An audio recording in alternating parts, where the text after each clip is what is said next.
Assalamualaikum warahmatullahi wabarakatuh. Di sini saya Muhammad Nur Farul ingin mempresentasikan hasil diskusi saya yaitu tentang introducing mikrotik. Langsung saja kita lanjut ke daftar isi.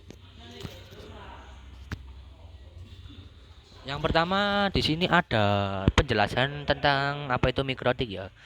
Lalu yang kedua ada sejarah mikrotik. Yang ketiga ada mikrotik timeline.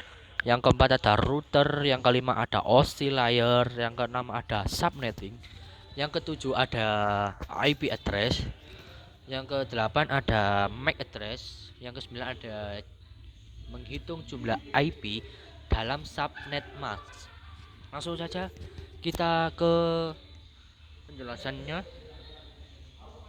yaitu tentang mikrotik. Nah, jadi sini apa itu tentang mikrotik? Jadi mikrotik adalah sistem operasi yang berbasis perangkat lunak atau software yang kita pergunakan untuk menjadikan komputer sebagai router sebuah jaringan. Nah, mikrotik sendiri juga menggunakan sistem operasi berbasis Linux dan menjadi dasar network atau router sistem operasi OS ini juga sangat cocok ya untuk membangun administrasi jaringan yang berskala kecil hingga berskala besar. Ya, lanjut saja. Yang kedua ada tentang sejarah mikrotik. Nah, sudah tahu kan dua orang itu adalah eh, yang diawali atau kerjasama, yaitu sejarah mikrotik. Jadi sejarah mikrotik itu diawali dengan kerjasama dua pendiri mikrotik, yakni John Trulli atau Arnis Riantis, yang mana pada tahun 1996 mulai mengembangkan sistem Linux dan MS-DOS DOS yang dikombinasikan dengan teknologi wireless LAN Aeronet berkecepatan 2 Mbps di Moldova. Nah, tak lama lagi kemudian mereka itu mulai melayani 5 pelanggan di Latvia. Mereka terus mengembangkan produknya untuk memenuhi ambisi mereka untuk membuat suatu software yaitu khusus untuk router yang handal dan dapat disebarkan serta digunakan di seluruh dunia. Oke, langsung saja kita lanjut. Nah, di sini ada tentang mikrotik timeline ya. Jadi di mikrotik timeline itu ada mikrotik router OS, ada sistem operasi yang digunakan oleh perangkat mikrotik router board. Nah, lalu ada dapat install di PC atau sebagai virtual machine. Lalu ada standalone operating system berbasis Linux dengan V33.5 kernel ya. Langsung saja ada mikrotik router board. Nah, di sini built-in ware atau board dibuat untuk menjalankan sistem operasi router atau router US.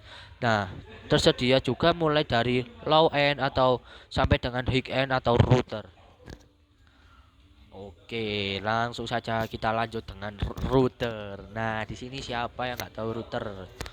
Jadi router itu ada sebuah featuring atau support pada 802.11 ABG atau NAC wireless network routing, RIP OSPF, ada BGP, ada RIP PNG, ada USB V3 ya. Lalu ada farewell dan NAT. Lalu ada QoS atau bandwidth atau full custom Linux basic. Lalu ada point to point tunneling PPTP atau PPPoE. Lalu ada SSTP, ada OpenVPN. Nah, ada poin lagi yaitu dengan tunneling mohon maaf, ada user management DHCP, proxy, hotspot, radius dan lain-lain. Nah, di sini juga saya menjelaskan tentang apa itu router abort name. Nah, bisa dilihat yaitu ada RB751 ya, itu ada keli slash router, ada jumlah sikat MCT wireless, ada jumlah port Ethernet. Nah, itu bisa dilihat di gambar ya. Word MTK Graph atau SKTX, mohon maaf, ada SXT atau LHG, Dynadis atau CAP atau WAP, HPX. atau yang lain-lainnya. Nama disederhanakan dan sesuai dengan tahun pengembangan, dan biasanya Ethernet itu lebih dari 9 port ya. Contohnya itu ada RB600, ada 800, 1000 atau 1100, 1200, 2011, 3011 atau 4011 dan lain-lain. Langsung saja kita lanjut ke oscillator ya. Jadi di sini tuh saya menjelaskan tentang lapisan oscillator atau oscillator. Nah, jadi oscillator sendiri itu adalah konsep yang menentukan standar komunikasi dalam suatu jaringan komputer. Nah, oscillator sendiri membuat perangkat misal komputer dapat berkomunikasi dengan satu sama lain seperti protokol dengan oscillator. Penggunaan bisa mudah pengiriman dapat perangkat suatu ke perangkat lain yang lainnya. Misalnya mengirimkan dengan sebuah email. Nah, oscillator model. Nah, di situ saya sudah jelaskan ya, ada gambar di tabel itu. Satu, ada tidak adanya suatu protokol yang sama membuat banyak perangkat tidak bisa saling berkomunikasi. Lalu ada juga Open System Introduction atau Oscillator 7 adalah model arsitektural yang dikembangkan oleh International Organizer for Standard ISO atau di Eropa pada tahun 1977. Sebelum ada OSI, sistem jaringan ini sangat tergantung pada vendor pemasok perangkat jaringan yang berbeda-beda. Nah, model Oscillator 7 itu merupakan koneksi yang sangat logis ya, yang harus terjadi agar komunikasi data dalam jaringan. Lalu kita lanjut lagi. Nah, di sini ada subnetting ya. Jadi kita jelaskan apa itu subnetting. Subnetting sendiri adalah bagian dari IP jaringan praktik yang membagi dalam menjadi dua atau lebih, disebut dengan subnetting. Nah, semua komputer yang termasuk dalam sebuah subnet dialamatkan dengan bit group umum identik dengan paling signifikan dalam alamat IP mereka. Nah, di sini saya sudah menjelaskan tentang subnet mas atau subnet ya, yang sama dengan itu bisa dilihat di tabel. Ada subnet, ada itu ya. Langsung saja kita lanjut ke IP address. Nah, IP address atau IP protokol dapat dalam network layer 3 OSI. Nah, digunakan address untuk berkomunikasi antar perangkat jaringan. Terdapat dua jenis IP address, yaitu ada IPv4 pengalaman 32 bit, ada IPv4 terbagi menjadi 4 blok. Nah, setiap bloknya itu ada 8 bit ya. Nah, jumlah host lagi atau jumlah max host yaitu 422967, ada IPv6 pengalaman 82 bit, IP terbagi menjadi 8 box, setiap blok ada 16 unit. Jumlah max host yaitu ada 340, 282, 366, 920, ada 938, 463, 463, ada 374 dan lain-lain. Nah, di situ sudah saya jelaskan tentang itu ya, apa, tabel. Lalu ada MAC address.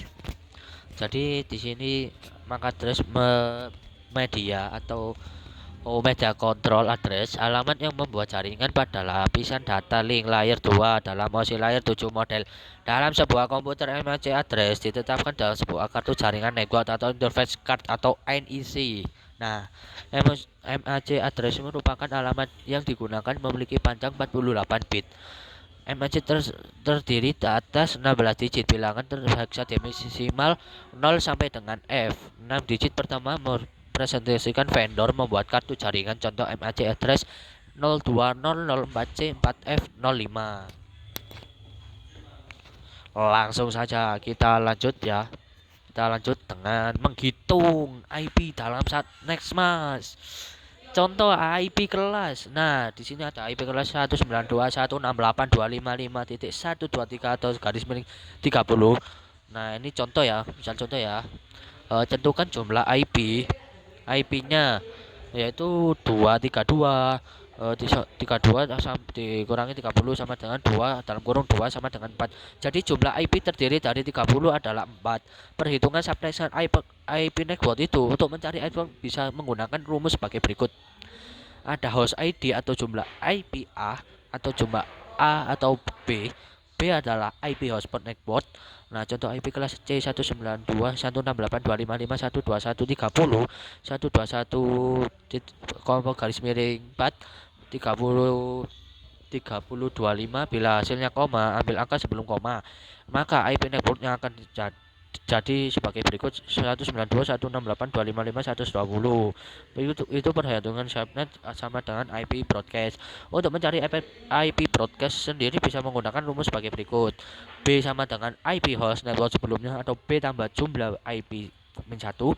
Contoh IP kelas C 192.168.255.121 sama dengan garis miring 30. Nah, broadcastnya yaitu sendiri adalah 120. Nah, jadi totalnya adalah 120 tambah 4 garis min 1 sama dengan 130 123. Sekian dari saya. Wassalamualaikum warahmatullahi wabarakatuh. Sekian dari saya.